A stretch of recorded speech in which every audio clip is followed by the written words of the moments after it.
How to deposit funds into Kraken Pro. First of all, open the Kraken Pro app and sign into your account. On the home screen, you will see the deposit option. Tap on deposit to begin adding funds to your account. Choose the currency you want to deposit, whether it's fiat like USD or Euro, or a cryptocurrency like Bitcoin or Ethereum. After selecting your preferred currency, you will see the available deposit methods.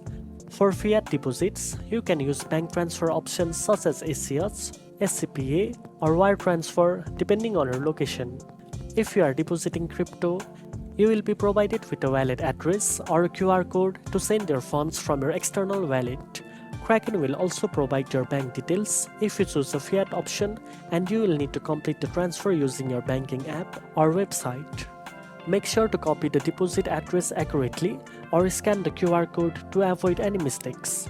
Once the funds are sent, it may take a little time for the deposit to be confirmed and show up in your Kraken Pro portfolio. You can check the status of your deposit anytime by going to the Portfolio tab. Now you know how to deposit funds into Kraken Pro.